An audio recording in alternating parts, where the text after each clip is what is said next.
Welcome everyone to the podcast. I'm the host, Brian Gala, and I'm here today with Mr. Aldrich. Thank you. Before we begin, I'd like to apologize in advance if my voice sounds strange or if the microphone picks up any strange noises because unfortunately I have a cold at the time of recording. So, thank you for coming to share your thoughts and insights about this topic, Mr. Rivera. I'm quite also delightful for this wonderful opportunity that you've given to me to be able to speak here in this podcast, and I believe I could share some of my thoughts with regards to our topic for this time. So, our topic today is a classic but highly debated question, which is, does God exist? So, I'd like to give our listeners some background information. I'd like to ask you a few questions about yourself before we begin. First is, what is your religion or belief, and what is your take on the question of the existence of God? Okay, so with that question, I would really say that I claim to be a Christian. I mean, I was born and raised in a Christian family here in the Philippines, particularly in Mindanao. And my parents, my grandparents, even my relatives, they contributed a lot to my value structure for this day. I mean, up until now, my faith to the Lord is still, unwavering. Hindi siya nawawala. At the same time, with the question, does God exist, I would really make the firm point that I am a true adherent to His existence. I believe that He exists, and He is here for our own benefit. So, the first question I'd like to ask you is, what are some of the classic philosophical arguments for the existence of God? For the existence of God, there has been multiple arguments that were formulated by humans across that 2 millennium na time span, kumbaga pa. First, we have the cosmological argument and the moral argument. Actually, ang daming mga arguments that was proposed by human beings ourselves with regards to the existence of God. And for this matter, I would only like to address two. First is the cosmological argument. It goes like this. Everything that exists in the world must have a cause, right? It must have a cause. So for example, if in order for an object to move, there must be somebody to at least touch that object, either to push it or to pull it by force in order for it to move. The movement is what we would call the effect. The person or the thing that made it move is the cause. That's how the world works. Kailangan that in order for a thing to have an effect, there must be a cause. And the cosmological argument supports the existence of God by what means, for example, here in our universe, we will never be able to exist without a cause, right? Take a look at your DNA structure, for example. Kung titignan mo, it is way too diverse. It is way too complicated and too complex for a human mind to simply understand, right? So we would immediately say and conclude that there must be someone who caused this, okay? There must be somebody who was the ultimate reason why this existed. That's the cosmological argument. It addresses that there must be a cause to have a certain effect, right? Now the second one is the moral argument. Here, let's dive into the morality na tinatawag natin, yung moralidad ng tao. You know, in order for an objective morality to exist, there must be someone who actually, directed or made an objective morality. Diba? That is why up until now, it is wrong for humans to kill. It is wrong for humans to steal. It is wrong for humans to commit adultery because of what we would call the objective morality that was given to us. Now, if there are no moral arguments, if, say for example, wala yan, hindi yan i-exist, we are subject to what we would call moral subjectivism or relativism, wherein morality is based on a human being. It is based on an individual. So say for example, sa akin, Bral, I would like to ask you a question. Do you believe that killing is wrong? Or particularly murder is wrong? Well, killing itself, I wouldn't call it wrong, but murder, yes. Yes, murder is wrong, right? Yes. But in moral subjectivism, yung murder na tinatawag natin, pwede na tama yan sa ibang tao. Yes. That's the problem with moral subjectivism or relativism. That is why there is what we would call moral objective. The objective morality rather. Kailangan yan. And by that way, we could actually prove the existence of God. So those are the two, philosophical, the first is actually the philosophical concept, isa lang yung nabigay ko. However, yung isa, that is a cosmological argument for the existence of God. So, for the ontological argument, I assume that the cause is God, yes? Yes. And the effect is existence itself and mankind. Yes. And the source of morality in the moral argument is also God. It's God, yes, indeed. See. So how about on the opposite end? From an atheistic or agnostic standpoint, what are the key counter-arguments to the philosophical proofs for God's existence? Okay, there's actually tons at the same time. Kung marami yung mga arguments for the existence of God, there are also tons of arguments that denies the existence of God, that refutes the argument, that counters the argument for the existence of God. For example, we have what we would call not enough proof for the existence of God.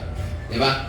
That is the most, kumbaga pa, compelling, in some sense, compelling na argument that is being made by the atheistic standpoint with regards to the existence of God. Kasi bakit?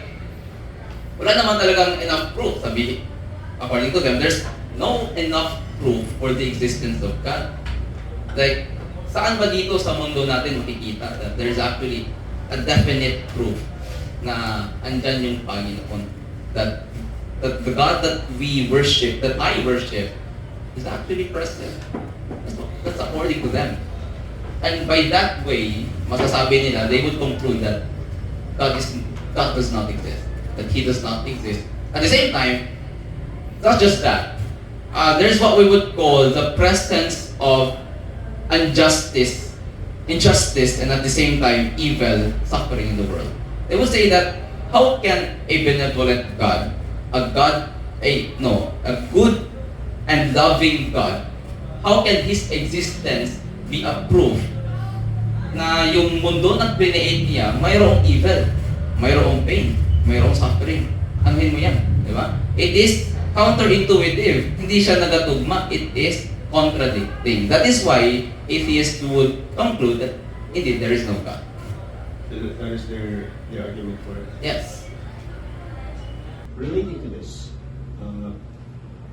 how do personal experiences and subjective encounters with the divine contribute to belief in God's existence? Subjective encounters. Okay, I get the point. Ganito yan eh. As a Christian myself, at the same time, I would truly claim that I'm an apologist. I study the Bible a lot, especially during the time ng pandemic. I was under the discipleship of my grandfather. He was the one who was teaching me yung lahat na kanyang nalalaman with regards to the Bible. However, when I was reading the Bible, when I was, studying the whole plot of the Bible, I don't see relation. I don't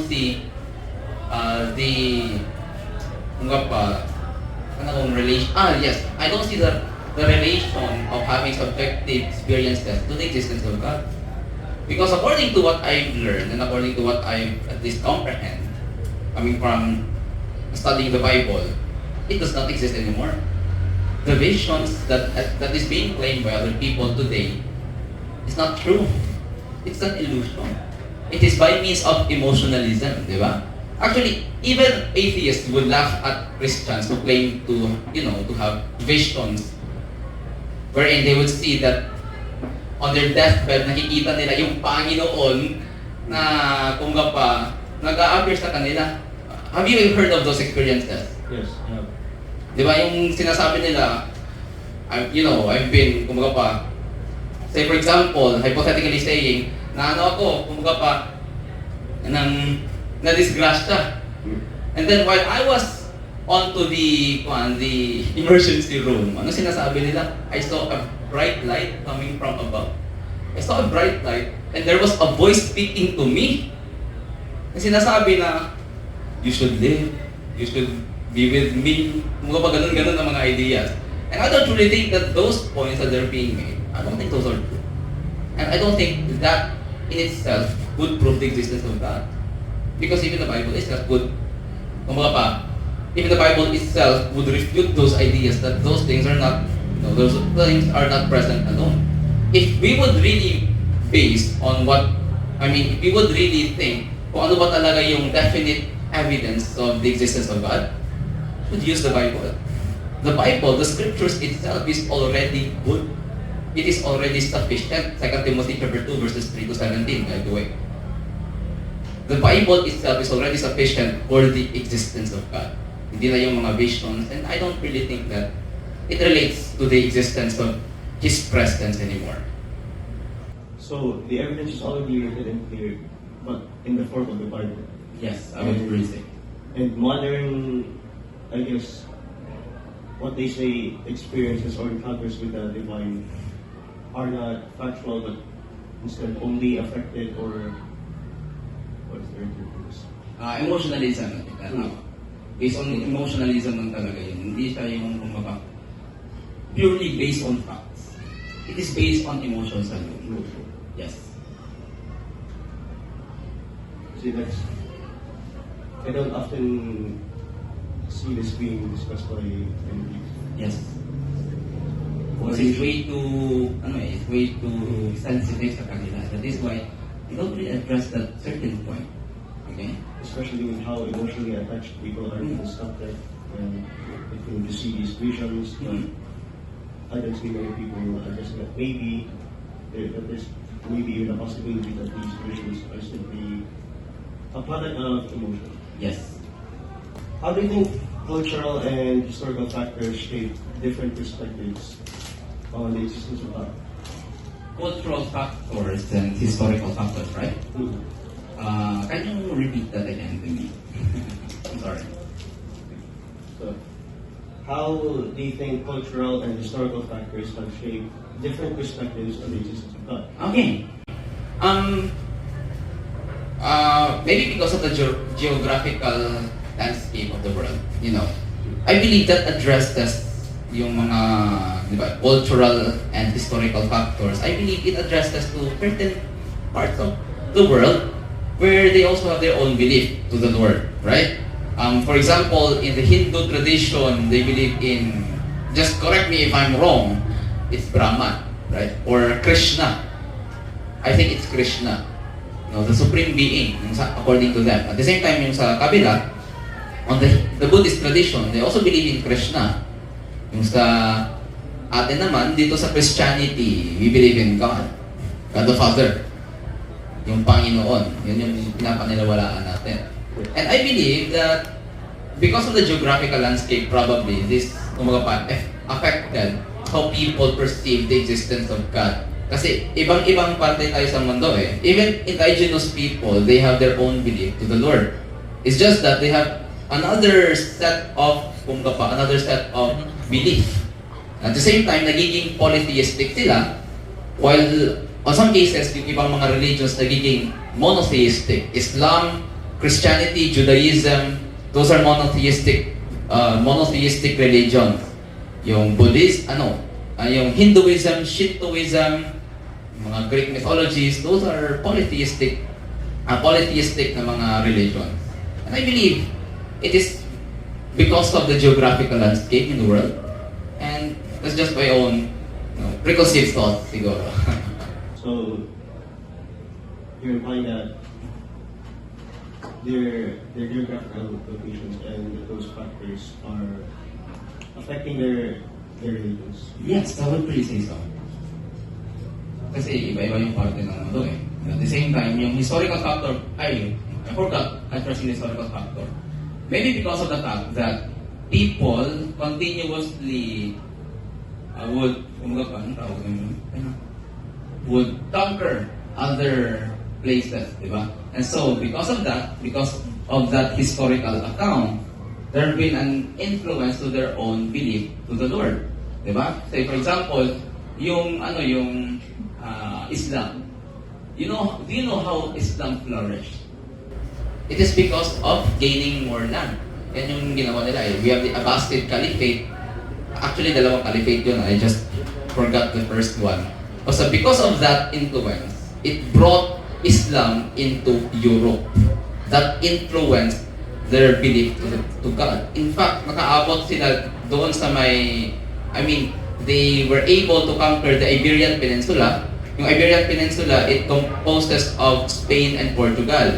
Yung sa may northern part naman, they conquered almost doon na banda sa may Vienna in Austria ngayon.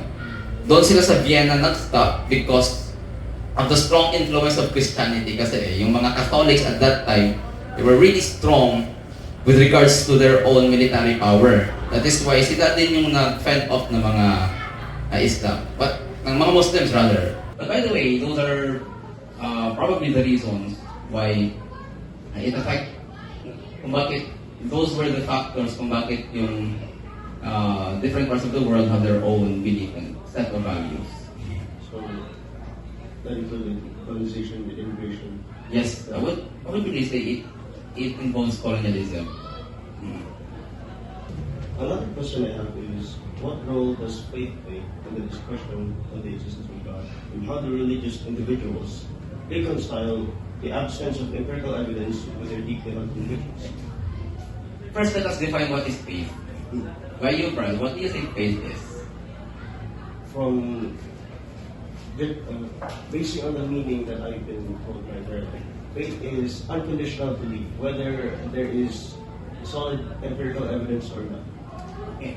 Can you cite an example for faith? An example of this is when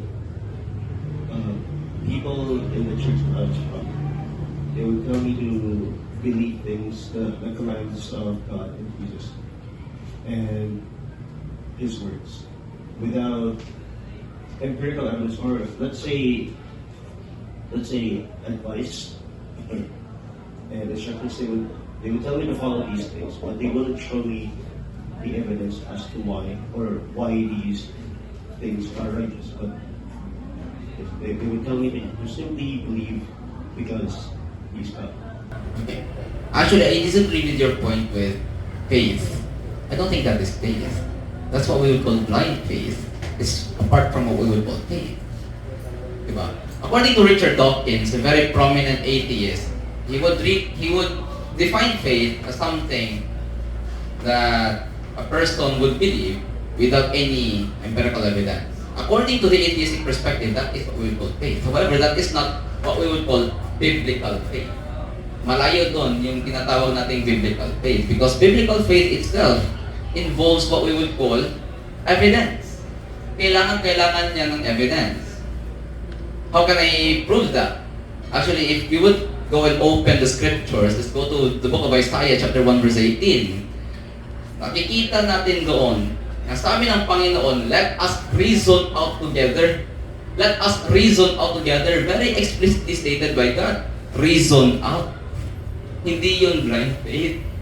Diba? That is what we would call biblical faith. It has what we would call belief.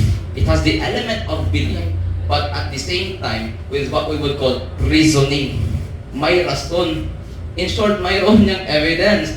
There's evidence for believing something. That is what we would call faith. And with regards to the question, yung faith, yung pananampalataya na minamention dyan, it is really a crucial part and it plays a crucial role for the existence of God. Because a person must have enough belief and enough evidence to support the existence of God. Ganun lang kasimple po. Di ba? At the same time, I would also like to address Romans chapter 1 verse 20. If you have your time na i-open yan sa scriptures, Romans chapter 1 verse 20, that verse itself proves the existence of God.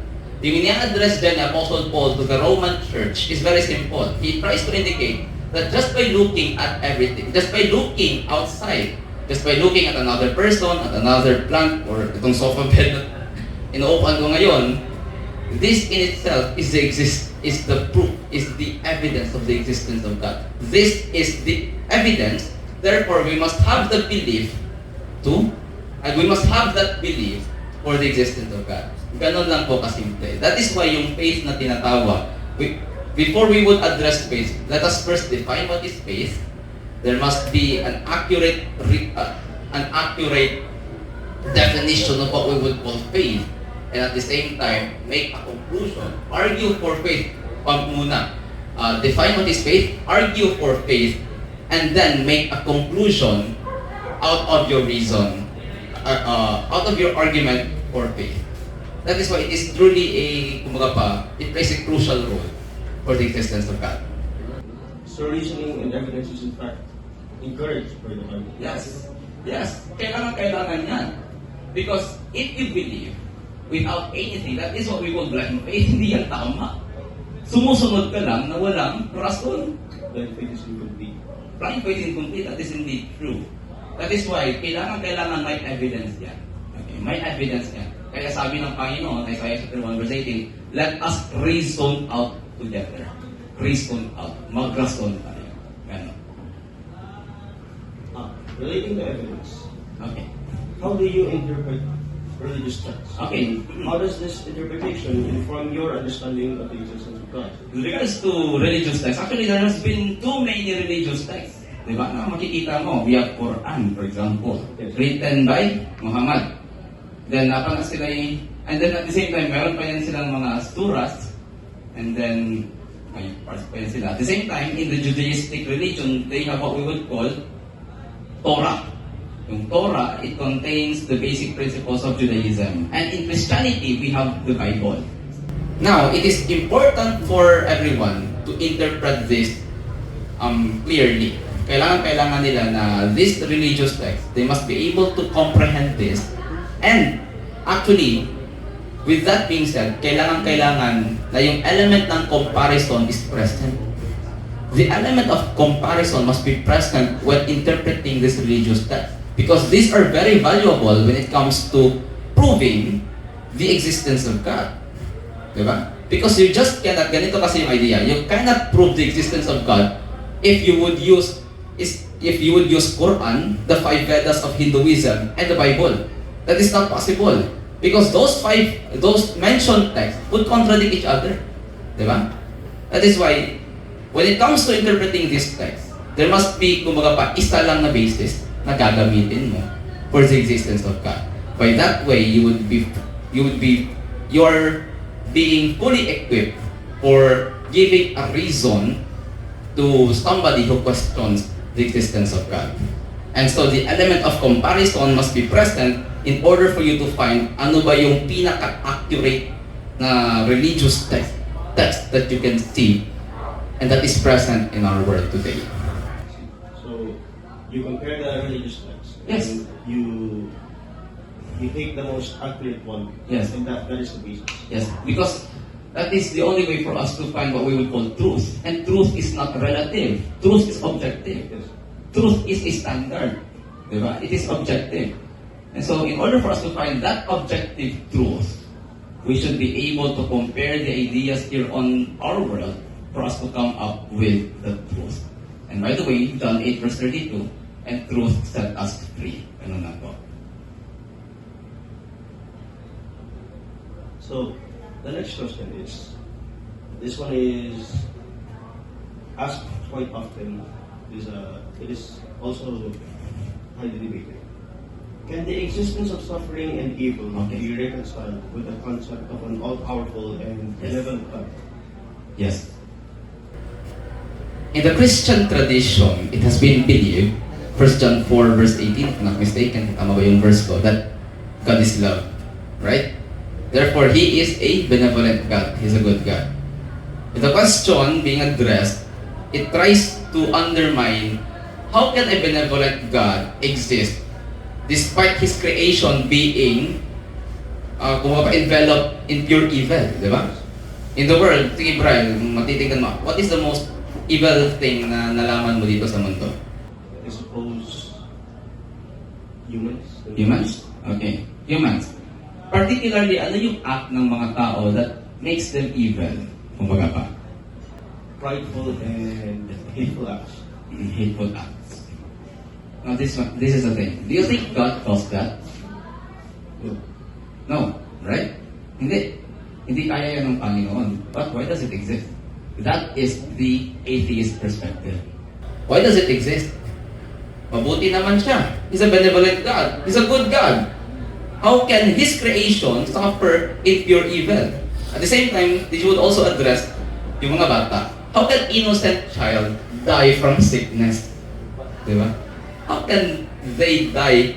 How can they suffer despite being innocent? That is the moral dilemma ngayon. And this is how I address it. First, the injustices of the world are caused by humans. Other than humans alone. Yung tao ang nag-cause ng mga injustices dito sa mundo. Hindi yung Panginoon. Because if God is the author of evil and suffering, therefore He is not a good God. Diba? At the same time, the Bible makes it clear that He is not the author of confusion. Nakalimutan ko, but it is somewhere in the book of Acts. He is not the author of confusion. If God is good, then therefore He is only good. Mabuti siya. So, sino ngayon yung author ng pain, evil, and suffering in the world? Humans. Yung mga tao. In what sense? We have what we would call freedom of choice. May choice tayo eh. Pwede tayo na mag-suffer sa choice ng ibang tao. Pwede din tayo mag-suffer sa ating choice. For example, Brian, ganito. There's a truck. May truck driver na tanga. In some sense. Tanga siya. Ngayon, at the side of the street, there's a young kid na nagalakaw sa tuwang vernacular. Diba? Now, yung tanga na truck driver, since he is tanga, anong ginawa niya? He's not aware of his own surroundings, so nasagasaan niya yung bata. So, anong nangyari? Yung bata, nag-suffer siya sa choice or sa action ng driver, not God.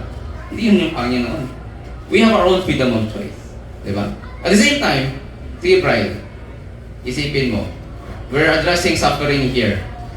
Kung magkakasakit ka, for example, kung magkakasakit ka, do you think it is your own fault? It is your own responsibility? Yes. Right? It is our own responsibility.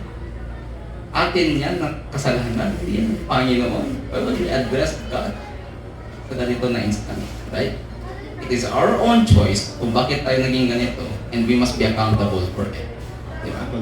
Now, at the same time, let us address a very controversial one, yung mga babies. Balikan natin yun.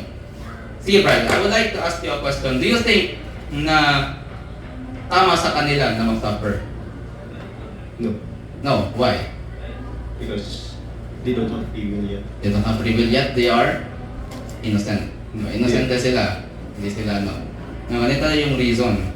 Why would a loving God allow suffering to those mga bata na innocent naman? Why would He let suffering into them? Ganito yung very simple explanation. The reason is that even if that child would feel suffering, pain, or evil in this world, hindi siya magiging vindicated by his or her own sin. Wala naman siyang kasalanan. Now, what makes this argument is compelling is because of the belief of the afterlife. The afterlife ngayon yung nag-i-interplay dito. Kailangan yung elemento ng afterlife na magiging present dito. Kasi bakit? Yung mga babies, they don't have sin. Wala silang kasalanan. They don't bear the iniquity of their own father, nor their mothers, nor their relatives, nor their own grandparents. Ezekiel chapter 18 verse 20, yan, nakikita natin yan. It's very clear. So, regardless of the fact na kung ano man yung mangyayari sa kanila, they would be in paradise. They would be in paradise. Yung case kasi ng mga atheists is that they see life as limited here on earth alone. Sa mundo lang siya limited. Sa mundo lang siya limitado according to them. But on the Christian belief, it goes beyond our physicality. We have the spiritual one. Meron tayong katawan na incorruptible. 1 Corinthians chapter 15 yan, makikita natin yan dyan. That is why God is not worried sa mga babies to suffer. Because indeed, sila, kahit ano man mangyayari sa kanila, they will always be protected. Diba? And that's all. Additionally, with any means, it can still be reconciled. Mare-reconcile yan. It's just that yung kabilang side, they're just, not really that willing to have an open discussion. Diba? They're not really willing. But instead, they would close their own ears and would not taste them. It is their own choice pa rin, di ba? They simply just maintain their own beliefs. Yes, I would really say that would be the case. Because kahit sino sa tao, kahit sinong tao sa mundo makikita mo, they would really believe on their own preconceived ideas, di ba? Yes. Regardless of the situation, because of pride that exists in their heart, they would really say na, no, I would not change my belief. In fact, andyan na rin yung belief na pinanganak akong ganito, pinalaki akong ganito yung turo sa amin, yung tradisyon, mamamatay rin ako yung ganito yung tradisyon. Diba? And so, kailangan that we must be open. Kahit sino. Even I myself, I must be open to those arguments. Only if we're open-minded can we produce the message. Yes, we could produce something that is good if we are open. That's it. Thank you.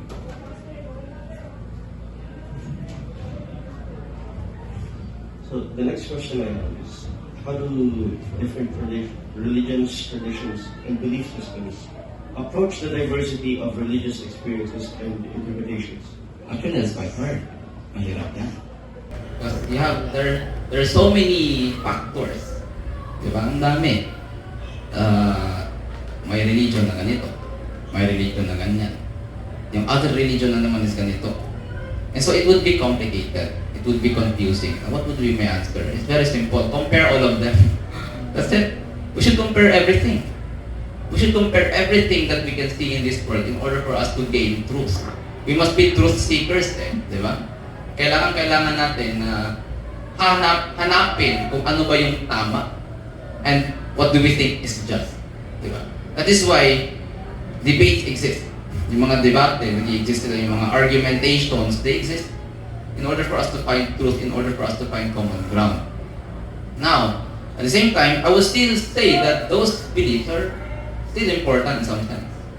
Because they became a pathway in order for us to gain what we call truth. Diba? As what I mentioned earlier, kailangan andun yung comparison Yung continuous struggle of man na i-compare yung every belief and then mag-conclude siya kung ano ba talaga yung tama. That is very, kailangan.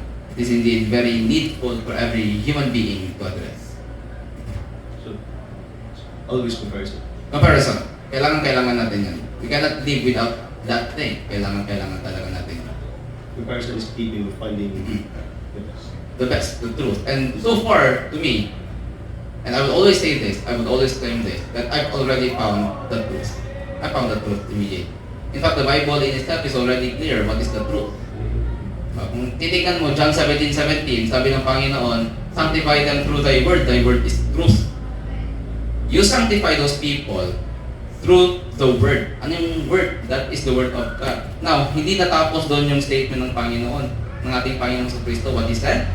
Thy word is truth. Yung sa vernacular, ang pulong sa Ginoo, that is what we call truth. The word of the Lord is indeed the truth. That is why I'm already convinced that I found the truth. So, how do you navigate the concept of religious pluralism? And how does your belief in God relate to the validity of other religious perspectives? It's hard. Again, as I said earlier, it's really hard to address religious pluralism. In order for us to, come to a complete conclusion, dapat isa lang Isa lang talaga palagi yan. There cannot be an existence of pluralism. Mahirap yan. Because yung ganito kasi yung idea.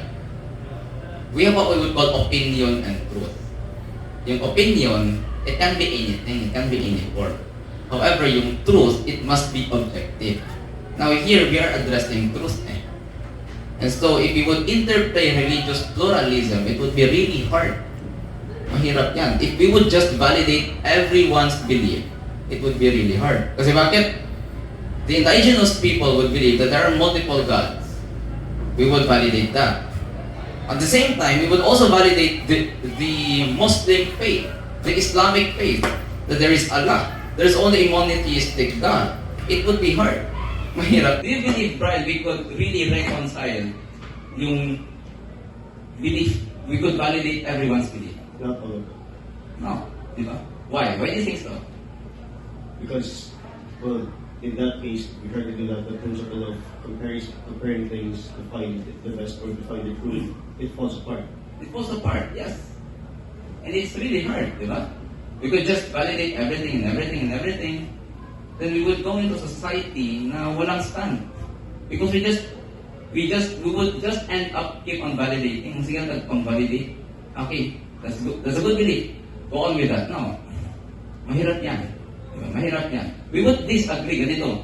Now, I'm not trying to say that I am, in some sense, a tradition phobic or a belief phobic. Hindi ko sinasabi na ganyan. But instead, I am an advocate for what we would call disagreements. It is okay for disagreements to happen. Diba?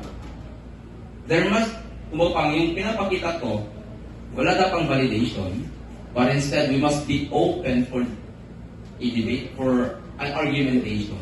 Ganon. There must be an argumentation to be present. Diba? For us to really find the truth. That's why addressing religious pluralism is really hard. You validate my belief, I validate your belief. Mahirap yan. Because yung belief ng isa ganito, yung belief ng isa ganyan, mahirap yan. You believe that it is okay to kill. Sa akin, I believe that it is not okay to kill. That is hard. Diba? However, we could disagree. Ganyan yung point. We could disagree. And we could have a civic discussion, a civil discussion in order for it to be productive. Ganyan lang yung point na very simple. So, how do you think individuals can find purpose and meaning in life without invoking the concept of God? Okay, without, it's hard. Mahirap yan. Diba? You address the purpose of life without a moral standard. Mahirap yan. Even the wisest man on earth who enveloped the world, do you know that man? King Solomon. Have you heard of him? Yes. King Solomon was the wisest man on earth of his time. Do you know what he did? He tried to find meaning and purpose in life without God. Without the presence of God. Without the belief of God. That can be found in his book, Ecclesiastes. The whole book addresses life. And the whole theme of the book is what we call vanity. Kung baga pa, kung sa Bisaya or sa vernacular natin, kawalay pulos. That is what he's trying to indicate. Now, how does this relate to the question? It's very simple. It is hard for a person to find meaning in his life without a religion. Mahirap yan.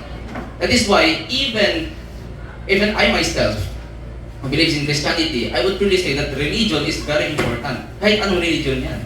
Diba? Despite the fact that I disagree with it must be present. Nandyan yan.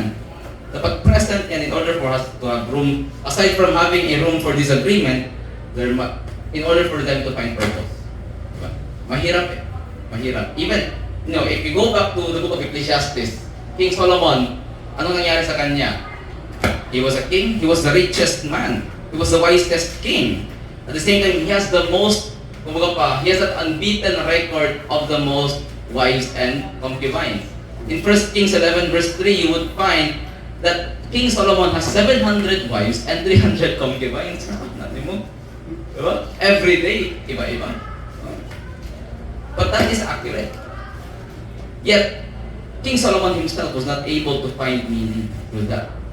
In fact, in the book of Ecclesiastes chapter 1, verses 1 to 3, his opening statements were very simple. In verse 1, he addressed that who was the writer. It was the preacher of Jerusalem and the king of Jerusalem. It was clear that it was Solomon. In verse 2, his opening statements were very simple. Vanities of vanities. All is vanity. Lahat-lahat ay walang meaning.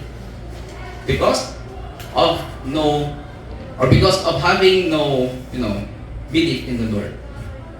In fact, even in pure philosophical concept, it has also been addressed by one famous philosopher that if walang tinatawag natin na standard values, magka-crumble yung society.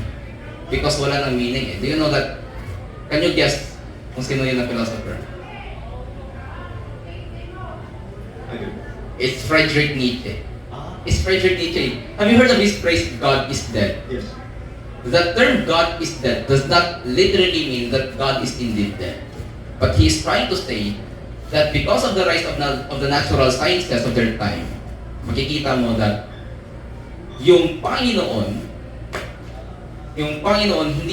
hindi siya literal dyan, but instead it is a metaphor for what we would call truth. It is a metaphor for what we would call values. Kasi for a millennia, kung titignan mo sa kanilang panahon, for a millennia, the strong belief for God has been present. But because of the rise of the natural sciences, yung nangyari, they've cut off their belief to Catholicism and switched back to, and shifted to what we would call the natural sciences. They would now believe that they are more intelligent than God. However, according to Nietzsche, that is a wrong perspective. And by having that perspective, we could conclude that God is dead. That the tradition, the Judeo-Christian values that has enveloped Europe in their time would arrive to be dead. And there would come a time where everyone would find no meaning, would find no purpose, and would find no purpose in their life. So that is a really hard decision. And sadly, I cannot address that question. Kasi mahirap na i-address yung purpose ng tao without the existence of God. That's correct. Kailangan andun yung Panginoon. Because it is by Him we are able to live in this planet. The principles, the morals, the purpose. Yes. So, the last thing I'd like to ask you, something to leave for others who will have discussions just like this one. Given the complexity of the question, does God exist? How can meaningful and respectful dialogues take place between individuals with differing beliefs? And what common ground can be found for constructive discussions? Okay. In order for us to have, can you address the first question? Kasi dalawa yun eh. Can you enlighten me a bit? So, given the complexity of the question, does God exist? Yes. How will they find meaningful and respectful dialogues? Or like, how can they have meaningful and respectful dialogues? Okay. Even though they have different beliefs. It is very important for us to be open. That's it. You have to be open. I mean, ako, as a Christian myself, I am really strong with my belief of Christianity. Strong yung paniniwala ko sa Christianity. But at the same time, I remain open in a sense that I am open for discussions. Open for discussions and open for argumentations and debates in order for society to succeed. Ganyan lang kasimple. Diba? That's how simple it is in order for us. Even though we have diverse perspectives, we have ang dami nating perspective. However, it is important for us to be open. And if we find the other side compelling, ayun, agree with it. However, if darating naman yung point na, it's not compelling anymore, then you have to make a decision. Ganun lang kasi. Can you address the second question, please? The second question is, what common ground can be found for constructive discussions? Common ground. The common ground is that, the common ground for us to have constructive discussions is that when we agree to a point where there must be the presence of open discussions, civil discussions. We must have that middle ground. Kahit dyan na lang tayo magkaroon ng middle ground, di ba? Because with that way, we will be able to, address certain topics, address certain points. Para sa politics, di ba? In politics, it is opinionated. It is so diverse. However, the reason why our society was able to succeed because of our openness to address certain issues. I hope that ganun din yung perspective natin when it comes to religion. When it comes to the existence of God, we should be open. Be open. Even though you're a Christian or you're an atheist or an agnostic, ano ba yung tawag mo? Ano ba yung identity mo sa sarili mo? You must be able to be open, not in a sense that open to immediately change your belief, but be open for discussion. Ganun lang kasimple. And that must be our middle ground. No matter the belief, be open to discussion. Yes, no matter the belief. We must be open for a discussion. Well, that wraps up today's episode. Thank you very much, Mr. Aldrich, for joining us today and providing us with your insights on the topic. I hope that by this podcast, I was also able to enlighten some of your listeners and your viewers for this time so that we could have that what we would call open discussion for the existence of God. Absolutely. I look forward to more discussions. Thank you. And thank you, listeners, for tuning in with us. Thank you.